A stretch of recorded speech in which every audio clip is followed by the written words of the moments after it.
What? I was wondering, why are we in this autumn decorated setting? Because of Halloween, dummy. Halloween? Yes, Halloween. When kids go trick-or-treating dressed up in all sorts of costumes.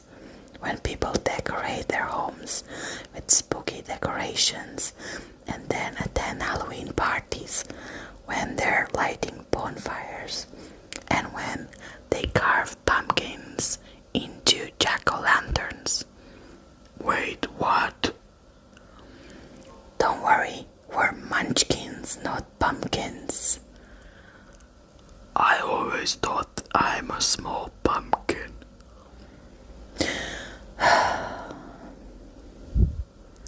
Why is there a camera pointing at us? You don't know? No, what? We're being filmed and featured on this YouTube channel called Magic ASMR. And you know an interesting fact about it? What? More than 40% of the people watching are actually not subscribed. Such a shame. Why? They don't like us? Well, they certainly like me. I don't know what to say about you. You're mean. Thank you. So, why do people go to all those lengths for Halloween? Many Halloween traditions were influenced by Celtic harvest festivals, particularly the Gaelic festival Samhain, which is believed to have pagan roots. Do you mean Samhain?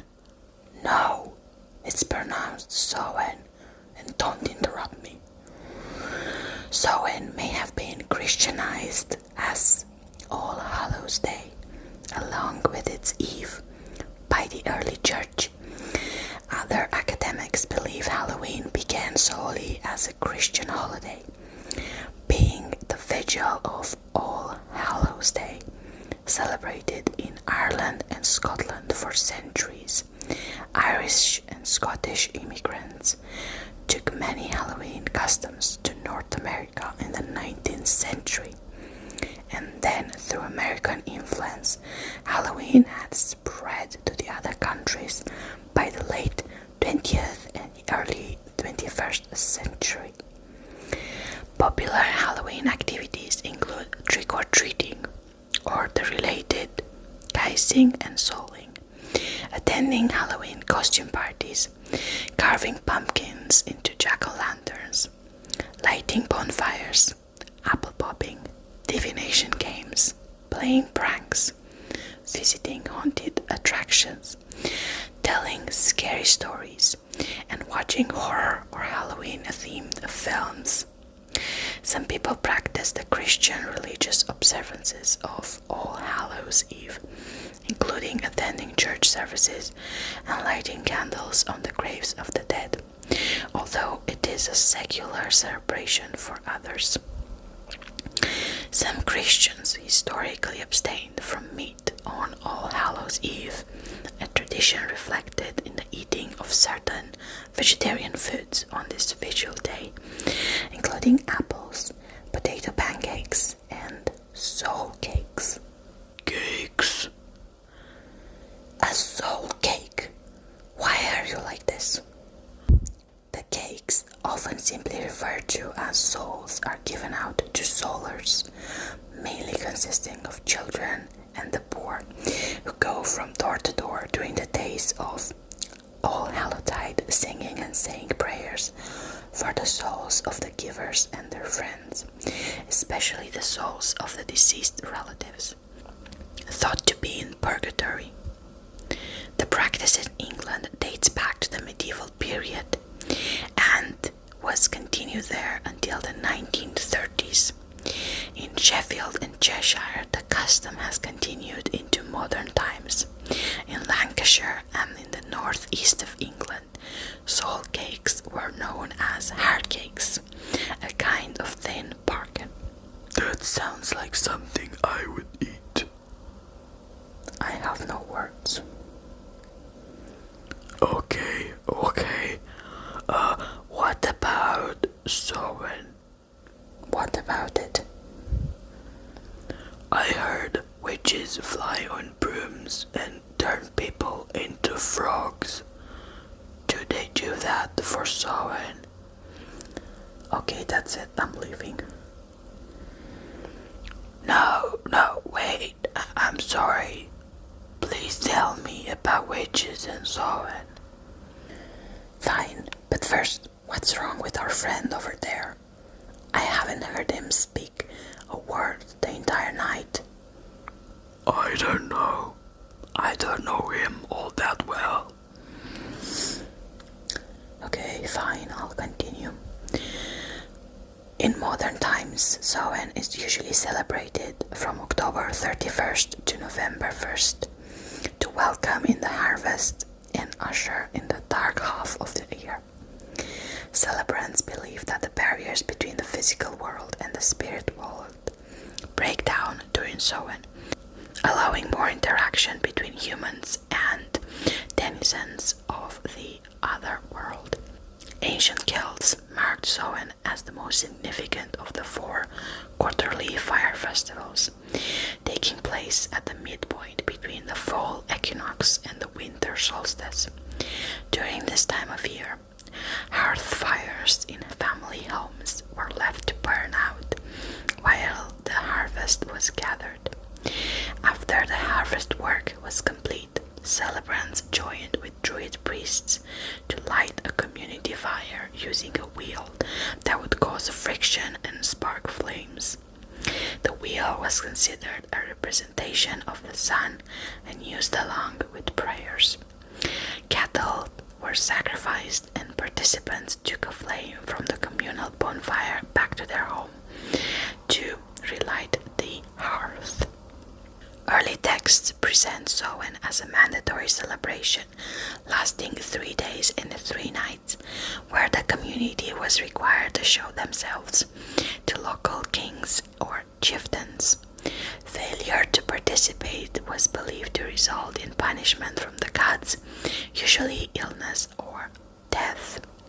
There was a military aspect to Samhain in Ireland, with holiday thrones prepared for commanders of soldiers.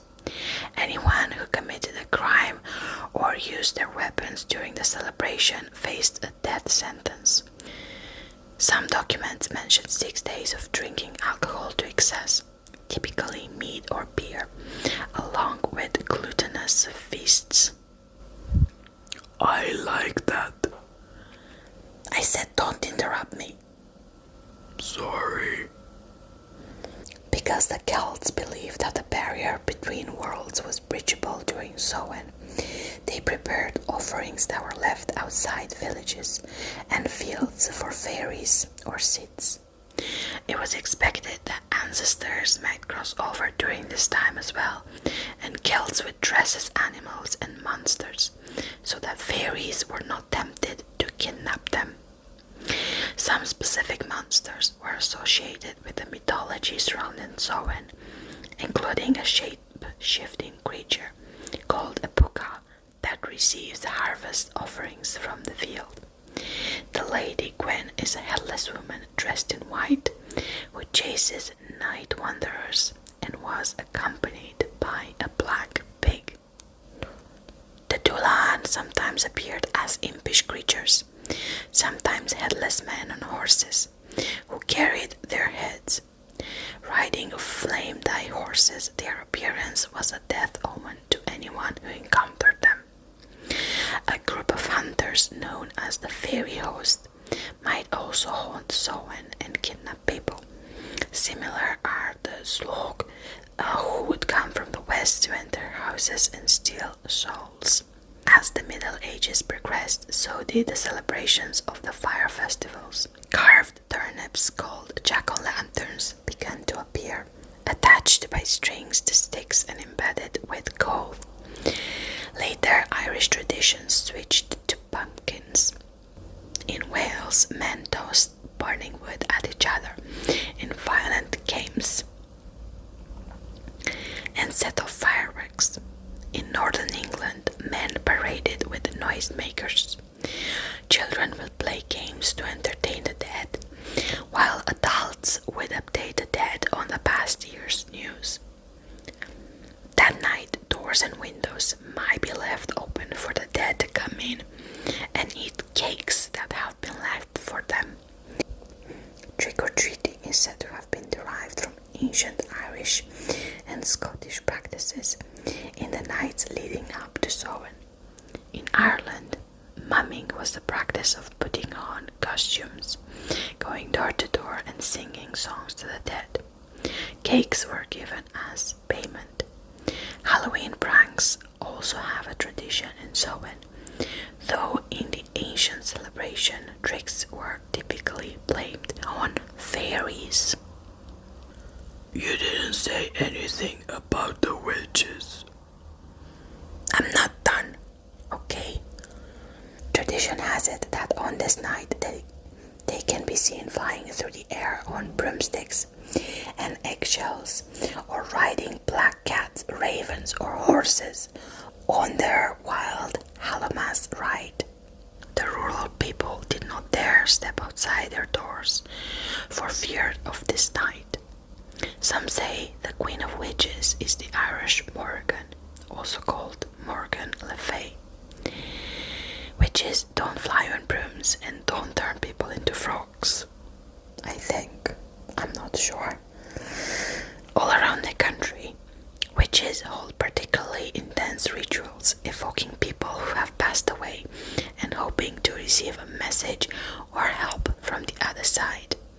Many will dance and drink and eat the things the person they are remembering enjoyed, giving the dead the pleasure of living again through their own body, if just for one night each year.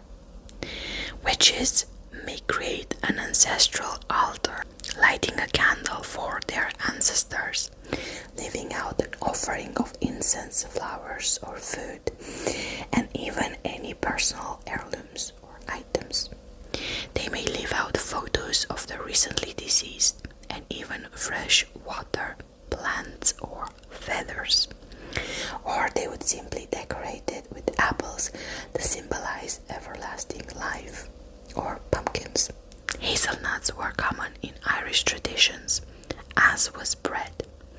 They may meditate, reconvening with their ancestral guides using their imagination. Some do a fire ceremony, pondering the thousands of lives of predecessors that made it possible for them to be here. They may write a thank you letter to their ancestors for their life and the many lessons shared.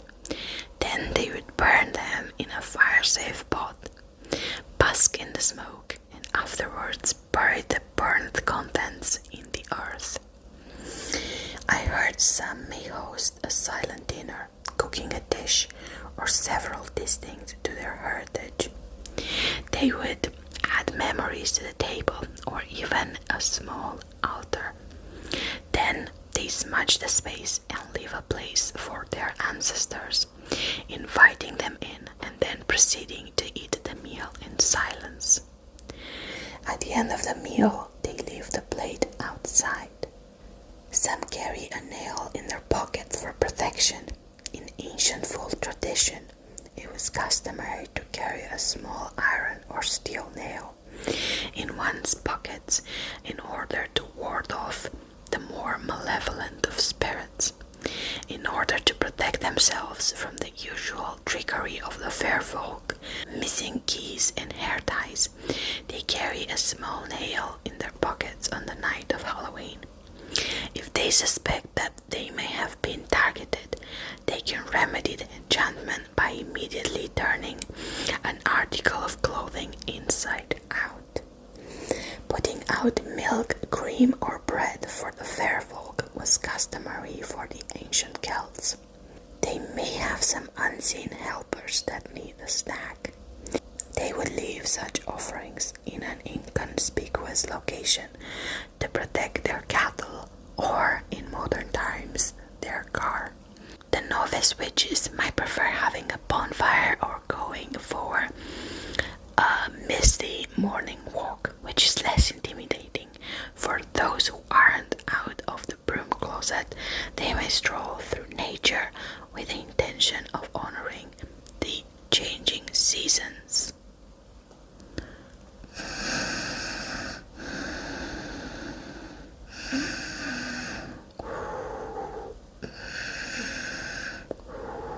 You're asleep. Did you even hear what I said? What?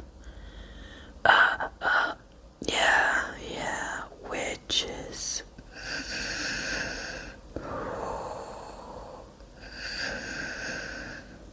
I'm done. At least the audience is still with me. Right? Guys? Anyone?